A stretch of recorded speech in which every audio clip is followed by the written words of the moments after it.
Hello, students. Hope you all are doing good in this quarantine period. And so कल मैंने एक video दिया था इलेक्ट्रोकेमिस्ट्री पार्ट 1 पर, जहाँ पर हमने डिस्कस किया था Daniell cell, about Daniell cell, salt bridge के बारे में डिस्क्राइब किया था, उसका फंक्शन डिस्क्राइब किए थे। फिर इलेक्ट्रोकेमिकल सेल क्या होता है, या वोल्टाइक सेल हम उसको ही कहते हैं, या गैल्वेनिक सेल, तीनों का नाम सेम है। और हमने डिस्कस किया था कि कैसे हम सेल को रिप्रेजेंटेशन कैसे करते हैं। फिर उसके साथ हमने सीखा है अभी तक सेल रिप्रेजेंटेशन, सेल रिएक्शन, और उसके पहले पार्ट पर हमने सीखा था electrolytic molar conductance, molar conductance, Kohlrausch law, ये सब चीज़ें हमने सीख ली है। ठीक है, तो आज का जो वीडियो मैं बनाने जा रहा हूँ और आपको पढ़ाने जा रहा हूँ वो है इलेक्ट्रोड पोटेंशियल। ठीक है ना। सो ध्यान से देखिए, आज का जो वीडियो है वो इलेक्ट्रोड पोटेंशियल के ऊपर है। सही है, तो मैं आपको आज दिखाने जा रहा हूँ इलेक्ट्रोड पोटेंशियल के बारे में। तो सबसे पहले हम ये देखते, इलेक्ट्रोड पोटेंशियल देखेंगे सबसे पहले हम। ठीक है, सही है ना। तो अब देखो क्या होता है भैया, रुको।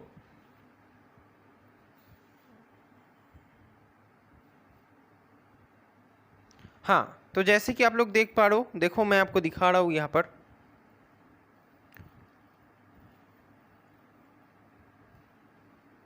Okay, so as you can see the heading, that is the electrode potential. 1 minute, please hold.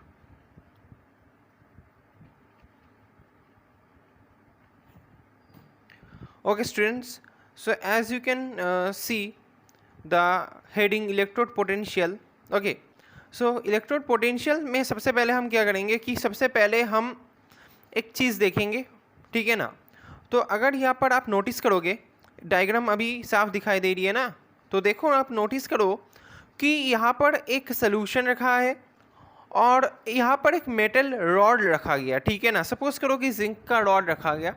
अब जो मेटल का रॉड आप यहाँ पर रखोगे, उसी मेटल का आपको क्या लेना पड़ेगा, उसी मेटल का आपका सॉल्ट सोल्यूशन लेना पड़ेगा।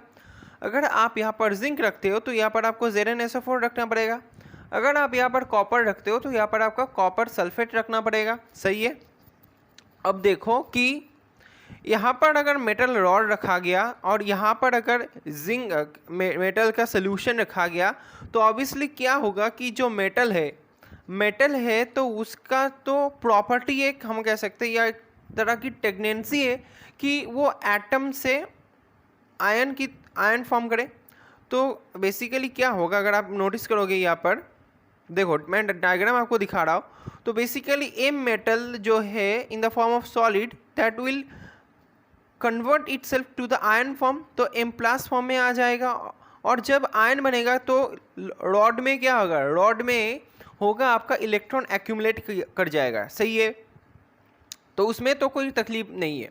तो बेसिकली अगर आप यहाँ पर थोड़ा नोटिस करोगे तो यहाँ पर लिखा है, देखो आप देखो यहाँ पर, if the metal has the tendency to oxidise, so obviously जो मेटल का टेंडेंसी है ऑक्सीडाइज करने की, और ऑक्सीडाइज होकर वो क्या बनेगा, अगर हमारे पास एम मेटल है तो वो ऑक्सीडाइज होकर एन प्लस, और जितना अगर यहाँ पर 2 होता है तो 2 इलेक्ट्रॉन वो छोड़ देता है। और ये इलेक्ट्रॉन छोड़ जो देता है वो कहाँ पर एक्यूमुलेट होता है, वो आपका मेटल रॉड पे एक्यूमुलेट होता है। तो ये तो बहुत सिंपल कंसेप्ट है। सही है। तो बेसिकली अगर आप देखोगे इलेक्ट्रोड पोटेंशियल का डेफिनेशन कि द पोटेंशियल डिफरेंस, सही है, the potential difference between the electrode metal rod and its ion in electrolyte under equilibrium condition is called electrode potential. तो इलेक्ट्रोड पोटेंशियल क्या है भैया, electrode potential the potential difference है between the electrode. Diagram में देखो electrode, क्योंकि ये electrode negative charge की तरह एक्ट कर रहा है। सही बात है। And it's ion means the ion that is accumulating in the solution, so much accumulation of ion is giving rise to the positive charge। तो बेसिकली एक डाइपोल की तरह तैयार हो रहा है, डाइपोल की तरह एक चीज़ आप देख पा रहे हो जहाँ पर एक पार्शियली नेगेटिव चार्ज फॉर्म हो जा रहा है और पार्शियली पॉजिटिव चार्ज फॉर्म हो जा रहा है। तो ऑब्वियसली अगर डिफरेंस इन चार्ज जैसे एक पोटेंशियल डिफरेंस भी फॉर्म होगा और उसी पोटेंशियल डिफरेंस को हम कहते हैं इलेक्ट्रोड पोटेंशियल, क्योंकि वो इलेक्ट्रोड और जो मेटल आयन से उसके बीच का पोटेंशियल डिफरेंस हो रहा है, तो उसी को हम कहेंगे इलेक्ट्रोड पोटेंशियल।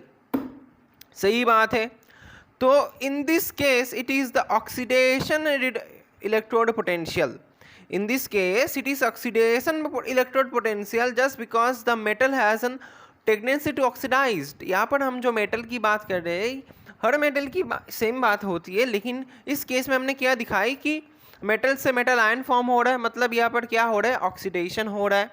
नेक्स्ट आप लोग देखो कि इसी केस को अगर हम थोड़ी दूसरी तरह से विजुअलाइज करेंगे तो कैसी होगी। देखो भाई लोग, तो यहाँ पर क्या है, यहाँ पर एक मेटल रॉड है और यहाँ पर सिमिलरली मेटल आयंस जैसे है।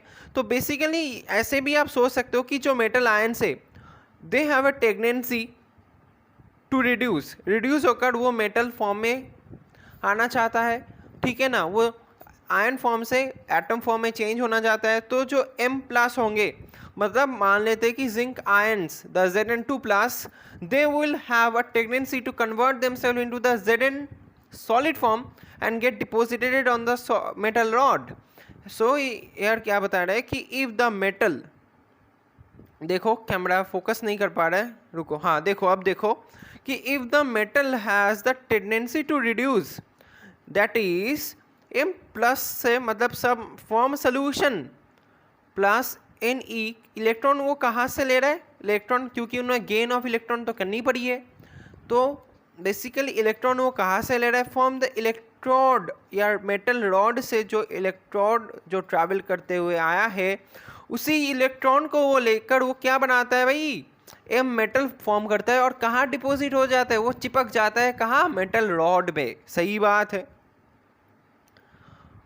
ओके, तो अब यहाँ तक आप लोगों को समझ में आ गया। बहुत सिंपल सा टॉपिक था, वीडियो मैंने पॉज कर दिए और मेरा बात सुनिए, यहाँ तक क्लियर है, बहुत इजी था। अब हमें जो पार्ट पढ़ना है वो है factors affecting the electrode potential. तो आज का जो टॉपिक है वो हमारा इलेक्ट्रोड पोटेंशियल था। अभी जो हमारा टॉपिक अगर आप आपके स्क्रीन पर देख पा रहे हो, दैट इज़, एक मिनट रुक जाओ, that is the factors affecting electrode potential.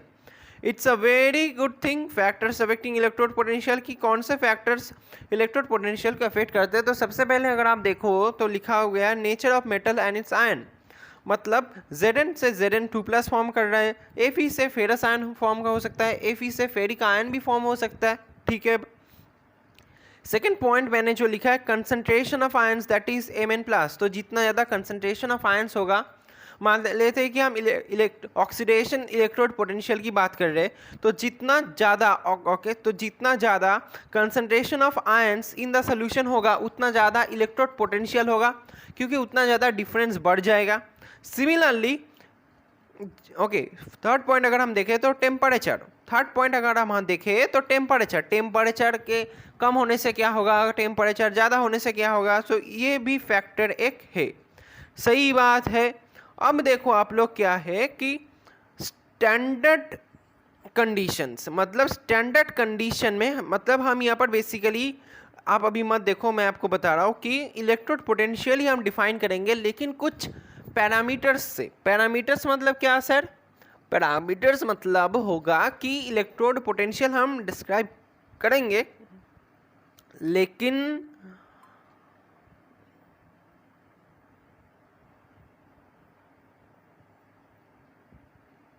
लेकिन क्या है कि इलेक्ट्रोड पोटेंशियल हम डिस्क्राइब करेंगे, लेकिन अंडर सर्टेन कंडीशन, मतलब इसी पैरामीटर्स, मतलब मान लेते हैं कि टेम्परेचर हम कांस्टेंट रख दिए, या मान लेते हैं कि हम प्रेशर को कांस्टेंट रख दिए। समझ में आया ना। तो कुछ स्टैंडर्ड कंडीशंस, मान लेते हो कि रूम टेम्परेचर में कोई रिएक्शन हुआ, तो ऐसे स्टैंडर्ड कंडीशन में हम इलेक्ट्रोड पोटेंशियल को डिफाइन करेंगे, ठीक है। चलो आओ देखते हैं। तो स्टैंडर्ड कंडीशन में फॉर कॉन्सेंट्रेशन, स्टैंडर्ड कंडीशन में क्या होगा, ऑलवेज टेक 1 मोल पर लीटर। सही बात है। For partial pressure of gas take 1 atom बा 1 बार। যেটা ইচ্ছাই নিতে পারো, ঠিক আছে, जो इच्छा आप ले सकते हो। फॉर टेम्परेचर टेक 298 केल्विन और 25 degree Celsius, that is the room temperature. Never take 100 degree Celsius और 0 degree Celsius, always take 25 degree Celsius, that is the 298 K. So if the electrode potential satisfies the conditions, we call it standard electrode potential। और standard electrode potential को अगर हम जो जिससे denote करते हैं ई not, देखो भैया ई नॉट, अच्छी तरह से देखो ई नॉट, ठीक है ना।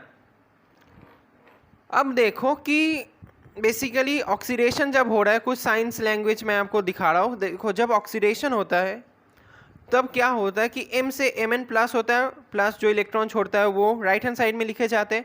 तो हम बेसिकली यही दिखाना चाहते हैं कि देखो ऐसे रिप्रेजेंट करते ई एम एक डैश एम नैश means the oxidation potential. M से क्या बन रहा है, N प्लस बन रहा है, तो यहाँ पर क्या हुआ, ऑक्सीडेशन हुआ। ऑक्सीडेशन पोटेंशियल क्योंकि यहाँ पर ई से हम रिप्रेजेंट कर रहे हैं। अब इन दोनों में डिफरेंस क्या है, इन दोनों में डिफरेंस बस इसी बात का है, this is also the oxidation potential but at the standard conditions.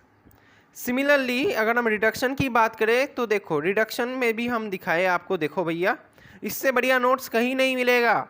कहाँ आपका अलग सर, कहाँ आकाश के नोट्स, कहाँ कोटा के नोट्स। मेरा जो चैनल है फिजिक्स वाला 2.0 उसका नोट्स फॉलो करो ना भाई। 99% क्वेश्चन मेरे नोट्स के बाहर से नहीं आते हैं, ठीक है, समझ लो 99% जो क्वेश्चंस होते हैं मेरे, मैं जो पढ़ाता हूँ उससे नहीं आता है। इसीलिए मेरा नोट्स ही फॉलो करो, बाकी कहीं पर ट्यूशन जाने की ज़रूरत ना आवे। समझ में आया। जो छोकरा छोकरी बाहर पढ़ने जाता है क्या लाभ है, पापा मम्मी की पैसा दंश करते हो भाई। मेरा जो चैनल है उससे पढ़ाई करो, एक सब्सक्राइब बटन को दबा दो ताकि तुम्हारी घंटी बज जाए, ठीक है ना।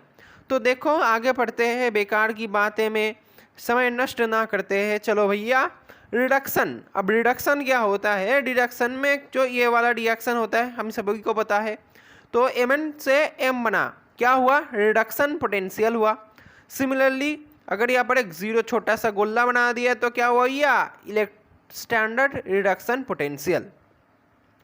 अब क्या हुआ कि देखो अकॉर्डिंग टू आयुपैक, ये थोड़ा जान ले क्योंकि इसके बाद जो टॉपिक्स और न्यूमेरिकल्स अगर आप देखोगे तो वहाँ पर आपको ये चीज़ की बड़ी ज़रूरत पड़ेगी। तो इसी चीज़ को जो मतलब रेड इंक से लिखा है उसको मैं 5 मिनट तक अभी समझाने वाला हूँ। ध्यान से सुनो भैया, स्किप करके मत देखो वीडियो, कहीं पर जल्दी नहीं है, वीडियो देखो मेरा और लाइक बटन को दबा दो। तो according to IUPAC reduction potential is equal to electrode potential.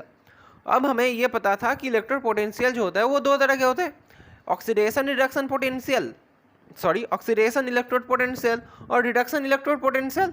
अब आयुपैक जी भैया ने कहा कि जो रिडक्शन पोटेंशियल होगा वो इलेक्ट्रोड पोटेंशियल होगा। तो अगर ये सच हो जाता है, अगर हम मान भी लेते तो हम देखो ये लिख सकते हैं, standard reduction potential is equal to standard electrode potential. बस फर्क तो एक सुनने की है ना, बाकी तो सब सेम है। थर्ड चीज़ देखो, standard reduction potential is equal to minus of standard oxidation potential. तो रिडक्शन कहाँ होता है भैया, रिडक्शन होता है कैथोड में। ऑक्सीडेशन कहाँ होता है, ऑक्सीडेशन होता है एनोड में। तो देखो जो दोनों का अगर वैल्यू आता है, मान लो होते हैं कि 0.5, तो अगर स्टैंडर्ड रिडक्शन पोटेंशियल की वैल्यू आता है 0.5, तो जो स्टैंडर्ड ऑक्सीडेशन पोटेंशियल का जो सामने एक माइनस बढ़ेगा, तो मतलब कितना वैल्यू आएगा, -0.5, सॉरी करेक्ट मी, -0.5। बस यही बात थी। तो बेसिकली ये आयुपैक का सिस्टम का थोड़ा रूल्स है, ये आप देख लो, वीडियो को पॉज करके थोड़ा देख लो। और अगर कहीं पर समझ में नहीं आता है लेक्चर में, कभी मेरी लेक्चर में अगर आपको समझ में नहीं आता है तो कमेंट बॉक्स में कमेंट ज़रूर कर दीजिए, अपने दोस्तों से शेयर कर दीजिए वीडियो। जितना से ज़्यादा सब्सक्राइब मुझे मिलेगा उतना ज़्यादा मैं खुश होऊंगा। सही बात है। तो नेक्स्ट जो हमारा टॉपिक है वो है EMF ऑफ सेल। लेकिन ये वीडियो इसी तक मैंने बनाई है क्योंकि ज़्यादा लॉन्ग ड्यूरेशन की वीडियो आपको नहीं मिलेगी। तो EMF of cell next video में मैं आपको बताऊंगा, सिखाऊंगा, थोड़ा बहुत न्यूमेरिकल्स भी आपके साथ शेयर करूंगा। तो तभी तक पढ़ते रहिए केमिस्ट्री, इलेक्ट्रोकेमिस्ट्री, और साथ में केमिस्ट्री भी पढ़ते रहिए। Good bye, thank